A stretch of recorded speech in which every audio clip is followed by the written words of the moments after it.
ભરૂચ જીઆઈડીસીમાં આવેલ ઇસ્કોન મંદિર પરિવાર દ્વારા ભગવાન જગન્નાથજીની રથયાત્રા મહોત્સવનું ભવ્ય આયોજન કરાયું, જેની તૈયારીઓને આખરી ઓપ આપવામાં આવી રહ્યો છે। આવનારા અષાઢી બીજના રોજ ભરૂચ જીઆઈડીસીમાં આવેલ ઇસ્કોન મંદિર ખાતેથી ભગવાન જગન્નાથની 12મી ભવ્ય રથયાત્રાનું આયોજન કરવામાં આવ્યું છે।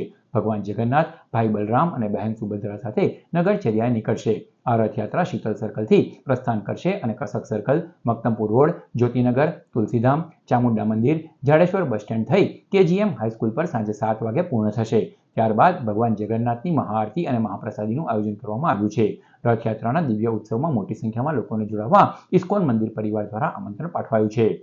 समस्त भरूच और अंकलेश्वर वासियों को हमें सूचित करके बहुत हर्ष हो रहा है कि इस्कॉन भरूच द्वारा आयोजित ये 12वीं श्री जगन्नाथ रथ यात्रा 16 जुलाई गुरुवार आषाढ़ी बीज के दिन दोपहर 3 बजे शीतल सर्कल से आरंभ होगी। वहां से कसक सर्कल, मक्तमपुर रोड, ज्योतिनगर, तुलसीधाम, चामुंडा माता का मंदिर और जाडेश्वर बस स्टैंड से होकर केजीएम हाई स्कूल पर पूर्णाहुति होगी। वहां पर केजीएम हाई स्कूल में महाआरती होगी, दर्शन होंगे और समस्त आंगुतिक भक्तों के लिए वहां पर सब पूर्ण व्यवस्था प्रसाद की गई है।